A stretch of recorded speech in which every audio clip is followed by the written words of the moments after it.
Good morning everyone. आप सब कैसे हो? मैं आशा करती हूँ आप सब अच्छे होंगे। तो चलिए, मैं अपने सास बहू की दुनिया में आप सभी लोगों का अपने ब्लॉग में स्वागत करती हूँ। आप लोग हमारे ब्लॉग से इसी तरह बने रहिएगा, तभी मैं आप लोगों को सारी जानकारी दे पाऊँगी, है ना। और कहते हैं ना कि कभी कभी कुछ अपने जीवन में और अपने साथ में कुछ दिन ऐसा भी हो जाता है कि कुछ समझ में नहीं आता है, और कभी कभी बहुत अच्छा भी लगने लगता है। तो मैं आप लोगों को बता दूं, मेरे साथ आज इसी तरीके से हुआ है, जो मुझे काफ़ी मतलब वैसा लगने लगा। थोड़ा अच्छा भी लग रहा था और थोड़ा अजीब भी लग रहा था। आज मेरे को ना कुछ भी समझ में नहीं आ रहा था कि मैं किस तरीके से, तो मैं आप लोगों को बता दूं, इनफैक्ट मैं रोज़ चटाई उठा के झाड़ू लगा लेती हूँ, पर मैंने आज ना नहीं उठाई थी क्योंकि ज़्यादा कचरा नहीं था और सामने थोड़ा सा हल्का हो गया था, इस वजह से। क्योंकि देखिए, झाड़ू रोज़ लगानी पड़ती है, झाड़ू बिना, क्योंकि जितना ही अपने घर को साफ़ सुथरा रखेंगे उतना ही अच्छा लगेगा, है ना। तो इस तरीके से हम यहाँ पे लगा रहे थे झाड़ू। और है तो मैं आप लोगों को बता दूं कि जैसे जो कुछ भी है, तो मैं आप लोगों से सारी बातें बताती रहूँगी। पर देखिए, ज़िंदगी के जो पल होते हैं ना, वो शायद अच्छे दिन भी होते हैं और अच्छे पल भी होते हैं, पर ना अपन जो पुराने पीछे अच्छा दुख दुख वाली जो बातें होती है ना, वो इंसान कभी नहीं भूलता है ना। और जो सुख वाली बातें होती है ना, वो हमें भले चाहे वो भूल जाए, लेकिन ना दुख वाली चीज़ें जो होती है ना, वो इंसान नहीं भूल पाता है। हाँ, एक छोटा सुख ज़रूर भूल जाता है। तो इसी तरीके से हमारे यहाँ जैसा ही है। आज मुझे ना काफ़ी वैसा लग रहा था, मतलब जैसे मैं आप लोगों को क्या बताऊँ कि अ, कैसे करके बताऊँ, सॉरी मुझे आज कुछ समझ में नहीं आ रहा है कि मैं आप लोगों को किस तरीके से बताऊँ, पर अच्छा लग रहा था मुझे, है ना। क्योंकि देखिए, मेरे हस्बैंड बोल रहे थे कि उन्होंने मुझे आज थोड़ा सा तारीफ़ टाइप में की थी। कह रहे थे, आज तुम अच्छी लग रही हो। मैंने कहा, अच्छा, मैं आज तुमको अच्छी लग रही हूँ? तो कह रहे थे हाँ। मैंने कहा, चलो, कम से कम कभी तो इतने सालों में तो आज निकला। क्योंकि देखिए, काफ़ी दिन से ना इन्होंने ऐसा कुछ बोला भी नहीं था और मुझे भी ऐसा कुछ लगा नहीं था। क्योंकि देखिए, इनफैक्ट ये कभी बस ज़्यादा ध्यान नहीं दे पाते थे और वैसा, है ना। अब आप लोग जान सकते हैं, समझ सकते हैं कि पति पत्नी के बीच में ऐसी बहुत सी चीज़ें होती हैं, थोड़ा सा झगड़ा भी हो जाता है, सब कुछ। तो कल परसों के दिन हमारा ना झगड़ा हो गया था, तो इस वजह से हम ना तिलवारा निकल गए थे। हमने कहा, तुम रह लो अकेले, मैं तो जा रही हूँ। और तो फिर जब मैं लौट के आई ना, तो वो बोल रहे थे कि अब नहीं बोलूँगा ऐसा और मत जाना। हाँ, मैं भी चला करूँगा तुम्हारे साथ। अब तो मैंने कहा, अभी तो मैं जा नहीं रही हूँ, पर मैं जब कभी भी जाऊँगी तो मैं तुमसे बताऊँगी, तो तुम ज़रूर चलना। तो कह रहे थे, ठीक है, मैं चलूँगा, है ना। तो इस तरीके से। और यहाँ पे मैं अभी बता दूँ आप लोगों को कि मैं थोड़ा सा कर रही थी क्या, मतलब जो भी सामान था ना, वही सब मैं समेट रही थी। अच्छा, ये बैठे हुए थे, इनका थोड़ा सा इसी तरीके से। तो कहते हैं ना, ज़िंदगी कभी कभी लोगों को दो दो राहे पे लाके खड़ा कर देती है। आज मैं उसी तरीके से दो दो राहे पे आके खड़ी हूँ। मुझे समझ में नहीं आ रहा कि मैं किस साइड को झुकूँ, मैं इस साइड को झुकूँ या उस साइड को झुकूँ। अगर मैं आगे साइड जा रही हूँ तो भी मेरे लिए प्रॉब्लम है, अगर पीछे साइड जा रही हूँ तो भी मेरे लिए प्रॉब्लम है। मैं बीच में फंस के रह गई हूँ, मुझे समझ में नहीं आ रहा मैं आगे कदम करूँ या पीछे कदम करूँ। बस इसी तरीके से मैं अपनी ज़िंदगी से ना काफ़ी परेशान हो चुकी हूँ। भगवान मेरे जैसी ज़िंदगी ऐसी किसी को ना देना। हाँ, भले चाहे दुख ज़रूर हो, दुख ज़रूर हो, पर इतना भी दुख ना हो ज़िंदगी में कि जीने की कोई आस ही छूट जाए। बिल्कुल टेंशन भरी ज़िंदगी और अजीब जैसी ज़िंदगी। तो ऐसे में कुछ समझ में भी नहीं आता कि इंसान जिए भी या तो फिर करे तो करे क्या। हुँ, तो इस तरीके की ज़िंदगी में ना कुछ समझ में नहीं आता कि क्या हुआ, क्या नहीं हुआ, कुछ बिल्कुल भी समझ में नहीं आता है। पर हाँ, जिस तरीके की भी है ज़िंदगी है, जी रहे हैं, है ना? बस भगवान से एक प्रार्थना है कि जो मन में इच्छा है, वो सारी इच्छा मेरी पूरी पूरी हो।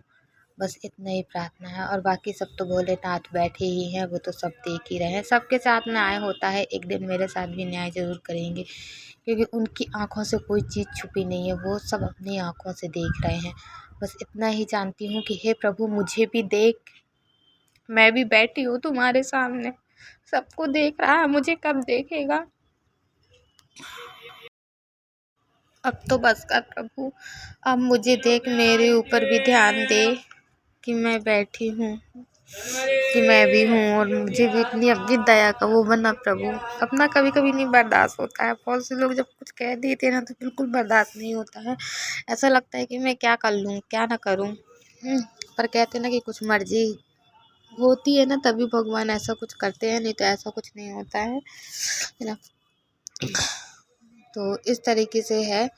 और है तो मुझे काफ़ी ना अपने पति के ऊपर देख के ना काफ़ी दया सी भी आती है कि मेरे हस्बैंड इस तरीके के हैं, मेरे देवर इस तरीके के हैं। मुझे काफ़ी काफ़ी बहुत दया भी आती है, पर मेरे हाथ पैर भी बंधे हैं। मैं अगर किसी चीज़ के लिए कदम उठाना भी चाहती हूँ तो भी मैं नहीं उठा पाती हूँ, क्योंकि कहते हैं ना कि जो परिवार में ऐसे मतलब जो भी मतलब रिश्ते होते हैं ना, उस रिश्तों में बहुत से रिश्ते हैं अपने परिवार में जिस रिश्तों से बंधे हुए रहते हैं अपन, है ना।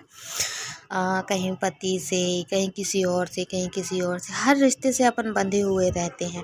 तो हर चीज़ ना सभी के सोच समझ के और सभी के बोलने से हिसाब से ही अपन वो कर पाते हैं, चल पाते हैं। अपन अपनी मन मर्जी की मालकिन नहीं हो पाते हैं।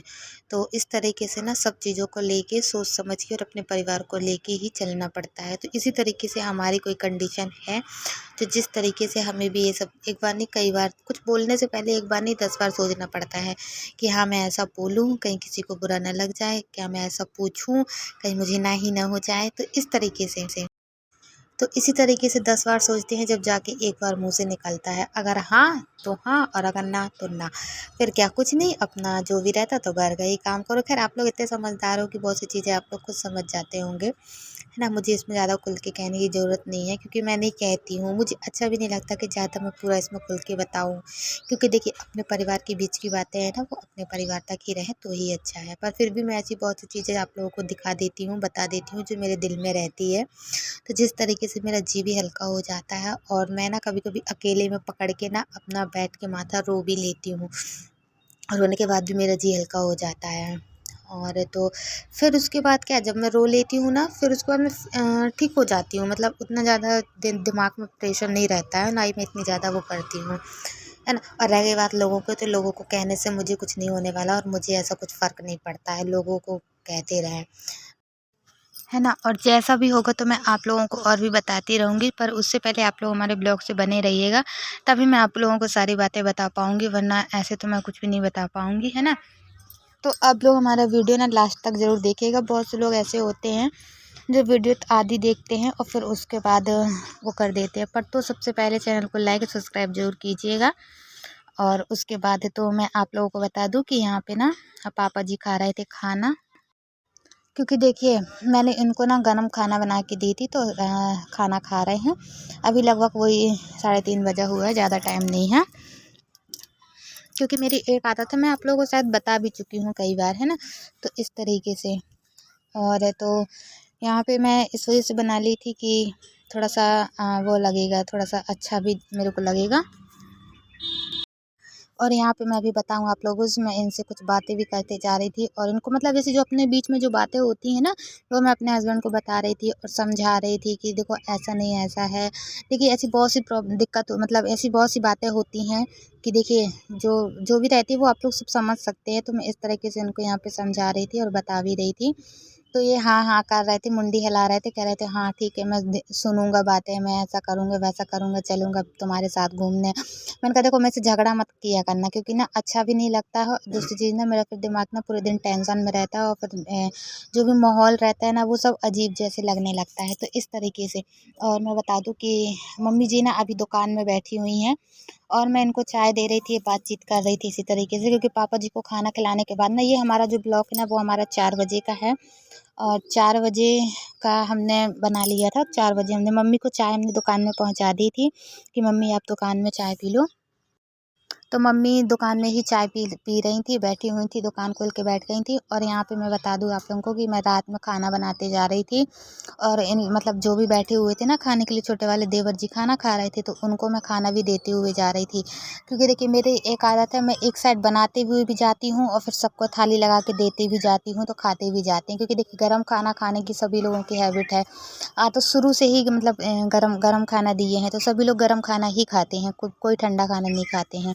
सभी को हम देते जाते हैं, सब अपने खाते जाते हैं और फिर लास्ट में जो फिर बचती हूँ मैं, तो फिर लास्ट में मैं भी खाती हूँ। फिर खाने के बाद है तो अपना बर्तन वर्तन धुलने के बाद फिर उसके बाद हम सोने चले जाते हैं। तो देखिए बिस्तर में भी जाते तो तुरंत तो नींद लगती नहीं है, 1-2 घंटे तो लग ही जाते हैं, फिर उसके बाद तो नींद आती है। तुरंत में तो नींद आती नहीं है, है ना। तो तो चलिए, आज का हमारा ब्लॉग अच्छा लगे तो लाइक और सब्सक्राइब जरूर कीजिएगा, ज़्यादा से ज़्यादा लोगों को शेयर कीजिएगा। आप लोग हमसे इसी तरह जुड़े रहिएगा, हमें भी काफ़ी अच्छा लगता है। ब्लॉग अच्छा लगे तो आप लोग कमेंट में ज़रूर बताइएगा, नहीं तो कोई बात ही नहीं है। और मैं आप लोगों की कमेंट बहुत अच्छे से पढ़ती हूँ, ध्यान देती हूँ। ऐसे नहीं कि मैं आप लोगों की कमेंट में ध्यान ना दूँ। हाँ, कभी कभी बीच में ऐसा कुछ हो जाता है तो उस वजह से कोई कोई बात ही नहीं है। तो चलिए, हम अपना ब्लॉग करते हैं ख़त्म, मिलते हैं कल की नेक्स्ट वीडियो में। आज के लिए इतना, बाय बाय।